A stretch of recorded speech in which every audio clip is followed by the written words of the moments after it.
কখনো কখনো সংবাদকে মনে হয় যেন অন্ধকারের গহ্বর থেকে ভেসে আসা এক অদ্ভুত প্রতিধ্বনি, যে প্রতিধ্বনির ভেতরেই লুকিয়ে থাকে ভাঙনের গল্প, যুদ্ধের তীব্রতা আর মানুষের হারিয়ে যাওয়া স্বপ্নের খসখস শব্দ। বিগত কয়েক মাস ধরেই ইউক্রেন রাশিয়ার সীমান্তে জ্বলছিল উত্তেজনার আগুন, যা গেল ২৪ ঘণ্টায় হয়ে উঠেছে আরও তীব্র। রাশিয়ার ব্যাটেল গ্রুপ সাউথের সেনারা এই সময়ের মধ্যেই ধ্বংস করেছে ২৩০ জনেরও বেশি ইউক্রেনীয় সেনাকে, এমনটাই জানিয়েছেন গ্রুপটির মুখপাত্র ভাদিম আস্তাফিয়েভ। ২৯ নভেম্বর শনিবার এক প্রতিবেদনে তথ্য জানিয়েছে রুশ বার্তা সংস্থা টাস।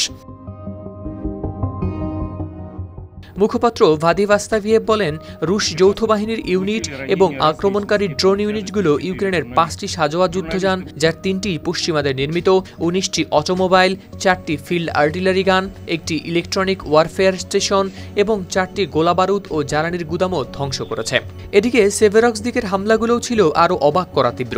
ড্রোন ইউনিটগুলো লক্ষ্যভেদ করেছে ইউক্রেনের ২টি ইউএভি নিয়ন্ত্রণ কেন্দ্র, একটি স্টার্লিং টার্মিনাল এবং 6টি যোগাযোগ অ্যান্টেনা। আকাশে ওড়ার আগেই যেন থেমে গেছে তাদের জীবন, এমনটাই জানিয়েছেন ভাদিম আস্তাফিয়েভ।